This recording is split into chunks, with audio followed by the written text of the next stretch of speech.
buenas. Mi nombre es Iván Matuecas. Vengo a presentaros el proyecto de tesis doctoral, que es efecto de la liberación por presión de los puntos gatillo miofasciales en el dolor mecánico de cuello. Y se trata de un ensayo clínico controlado y aleatorizado. Vale, aquí tenemos un pequeño resumen del proyecto. Vamos a hacer una pequeña introducción, cómo es el diseño del estudio, los criterios de selección que tuvimos y los materiales y métodos que hemos usado. Próximamente tendremos los resultados porque actualmente estamos analizándolos, ¿vale? Y con ello ya haremos una discusión y tomaremos las conclusiones necesarias. Vale, como justificación del proyecto tenemos la alta prevalencia de este tipo de patología en la consulta. Yo me dedico al sector privado de tratamiento de fisioterapia y nos lo encontramos a diario, ¿vale? El amplio uso de la terapia manual en este tipo de patología consiste en técnicas de presión sobre todo, ¿vale? En este caso la liberación por presión, que de aquí en adelante la llamaremos LPP, y el ejercicio terapéutico, que es una parte de ejercicio en el que intentamos mejorar el control motor de los pacientes en este tipo de patología, ¿vale? Este estudio surge como la continuación del estudio piloto que realizamos como TFM en el máster del mismo programa en el año 2021, ¿vale? En ese TFM concluimos, fue un estudio piloto pre-post, y concluimos que necesitábamos un estudio más robusto con una muestra suficiente, implicando más músculos, porque en ese momento solo implicamos el músculo trapecio superior. Ahora también vamos a incluir el esternocleidomastoideo, de aquí en adelante le denominaremos ECOM, y un trabajo más estructurado y con un seguimiento posterior, no solo un pre-post. Vale, la hipótesis que manejamos es que la liberación por presión de los puntos gatillo miofasciales del trapecio superior y del ECOM asociado a unas pautas de ejercicio y de higiene postural es más eficaz que únicamente las pautas de ejercicio y higiene postural, que sería grupo control, ¿vale? O sea, que tenemos un grupo de intervención y un grupo control. El objetivo principal es comprobar si hay diferencia significativa en los efectos de tratamiento de estos puntos gatillo miofasciales respecto al dolor y la funcionalidad cervical entre los pacientes tratados con liberación por presión y con ejercicio terapéutico y pautas de higiene, contra el grupo control, que solo usa higiene postural y ejercicio terapéutico.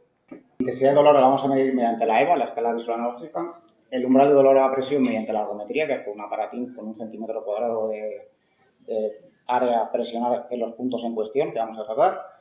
Vamos a valorar también una serie de escalas, como son el índice de discapacidad cervical, la escala de catastrofización y la escala de Tampa para la kinesiofobia, y luego movilidad cervical mediante la distancia trago-pared, que será interesante por el tipo de ejercicio terapéutico que vamos a hacer, que es muy similar a él, y la movilidad, que aquí vamos a incluir una cuestión de innovación, porque vamos a medir mediante una aplicación móvil, ¿vale? Que se llama Goniometer Pro.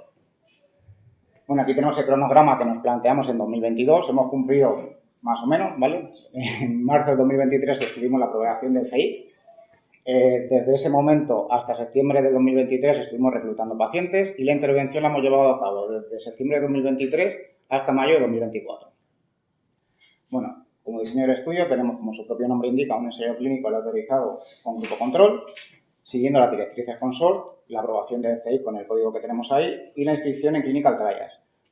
El reclutamiento y la realización del estudio lo hicimos en la clínica donde trabajo, que es Fisioterapia Los Molinos, en Getafe, ¿vale? Hicimos un anuncio en el centro y en las redes sociales de la clínica. Y adoptamos pacientes de toda la Comunidad de Madrid. Bueno, como criterio de inclusión tuvimos sujetos de 18 a 55 años para evitar los fenómenos artrósicos, al menos un episodio de dolor cervical en el último mes y punto gatillo activos o latente en el músculo trapecio superior o en el ECOM. Luego, como exclusión, tuvimos traumatismos o cirugías en el cuadrante superior, patologías que cursaran con neoplasias malignas, que estuviera el sujeto en cuestión en tratamiento farmacológico o fisioterápico de la región a tratar, estar embarazada o no presentar puntos gatillo en los músculos en cuestión o que se negaran a firmar el consentimiento informado. ¿Vale? El tamaño muestral lo calculamos con respecto al estudio piloto que hicimos en el TFM. Nos salió un valor mínimo por grupo de 46 personas, adoptando una pérdida del 2%, un intervalo de confianza del 95% y una potencia del 80%. Bueno, ahí tenemos el estudio en el que nos basamos. Lo aleatorizamos según el número de historia clínica que teníamos tras firmar el consentimiento del programa del centro, que se llama Clinic, y lo dividimos en experimental y en control según una secuencia de generación aleatoria con el programa ESTE. El enmascaramiento que tuvimos pensado era un doble ciego, ni el paciente sabía qué grupo iba, ni el terapeuta que medía las variables sabía a qué grupo había pertenecido el paciente. Bueno, con materiales y método empezamos ahora y vamos a hablar del diagrama de flujo, Se enrolaron 104 sujetos, 8 no cumplieron criterios, o bien no presentaban punto gatillo, o se enrolaron al principio y una vez que hicimos la aleatorización ya no habían tenido dolor en el último mes, o 2 de ellas que se quedaron embarazadas. Cumplieron criterios 96 sujetos que dividimos aleatoriamente en intervención y control, dando 2 grupos de 48. La intervención, como hemos dicho antes, en el centro en Getafe se dio de septiembre del 23 a mayo de este mismo año. Como criterio de localización de estos puntos de dolor, que ahora hemos incluido una diapositiva que no teníamos en el PDF, es tener una banda tensa palpable. Eso es lo que comúnmente se dice en contracturas. Cuando alguien te dice, he ido al fisio y me ha tocado aquí y tenía un bulto, son bandas tensas, ¿vale? Eso produce, esos puntos, un dolor local exquisito a la presión, es decir, cuando me toca el fisio y me duele y me produce un dolor insoportable, ese es el dolor exquisito que decimos, y que el paciente reconoce como suyo, y una limitación dolorosa de la amplitud de la movilidad, que por eso en el estudio hemos incluido valoración de la movilidad cervical también. Todo esto lo realizó el investigador principal, o sea, yo, que tengo más de 15 años de experiencia en este ámbito. Bueno, aquí tenemos los músculos en cuestión, que muchas veces tenemos palabras así un poco raros, pues el de arriba sería el ECOM y el de abajo el trapecio, y en el ECOM valoramos unos 5 puntos y en el trapecio 3. Vale, como variables descriptivas del estudio tenemos sexo, edad, estatura, peso, índice de masa corporal, situación laboral y luego empleo de oficina, porque hoy en día esta patología está muy asociada a trabajos con pantalla o al uso del móvil.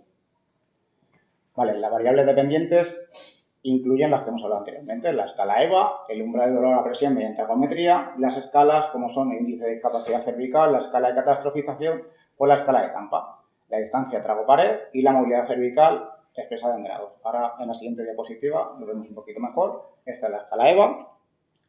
Esta es la ergometría con un ergómetro de Fisher que tiene bastante evidencia. Las escalas se midieron mediante un Google Form y luego la aplicación con Meter Pro. ¿Vale? La distancia trago-pared, con una cinta métrica medíamos la distancia desde esa estación que queda entre el trago, intentando el paciente aproximar la cabeza lo más que pueda hacia la pared. Bueno, aquí tenemos lo que se realizó en el tipo de intervención. La liberación por presión, que consiste durante al menos 90 segundos presionar el punto en cuestión hasta que el terapeuta nota que baja la presión en el propio tejido, que se relaja.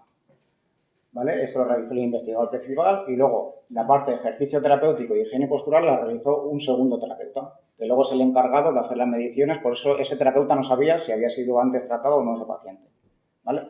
El ejercicio terapéutico se realizó con un dispositivo llamado Stabilizer, que lo comentaremos un poquito más en el grupo control, que solo lleva esa intervención, y la higiene postural. Y como vemos en la higiene postural, pues una imagen de cómo sentarse y estiramientos que deberían de realizar a lo largo del día en su vida diaria. Y del protocolo de tratamiento eran 4 sesiones, a razón de una sesión a la semana, y luego hicimos un seguimiento, una revisión a las 2 semanas de acabar el tratamiento. ¿Vale? En el grupo control, el ejercicio terapéutico, como hemos hablado anteriormente, que es el mismo que en el grupo de intervención, el entrenamiento con Stabilizer, ¿vale? Que es un dispositivo de biofeedback donde el paciente en decúbito supino realiza un movimiento como va a sentir con la cabeza, con el dispositivo detrás de la nuca y con una especie de fingomanómetro ver la presión que ejerce. Debe mantener en 20 milímetros de mercurio y al menos durante unos 5 o 10 segunditos. Nosotros lo que indicamos fue que hicieran unas 5 repeticiones de 10 segundos y que, asimilando esa presión que tenía que hacer, que lo hiciera en su casa al menos una vez al día. Luego, la higiene postural, pues eso, cómo sentarse y estiramientos que debe de realizar, sobre todo a lo largo del día, para ganar un poquito esa movilidad. Lo mismo, este grupo control tuvo 4 sesiones, a razón de una vez a la semana, y luego una revisión a las 2 semanas. Las variables que hemos mencionado anteriormente, tuvimos variable basal, tras el protocolo de 4 sesiones, y en la revisión. Bueno, y luego, como resultado, solo vamos a hacer hincapié en los descriptivos. La muestra de 96 sujetos fueron 51 mujeres y 45 hombres, casi todos empleados, 95 con empleo, uno sin empleo, y empleo de oficina más o menos un 50%. Sí, 49 personas de empleo de oficina y no 47. Luego los empleos más recurrentes, técnico administrativo, maestro y policía. Como ubicación de los puntos gatillo, el trapecio superior tuvo 61 sujetos que tenían el lado derecho y 35 en el lado izquierdo.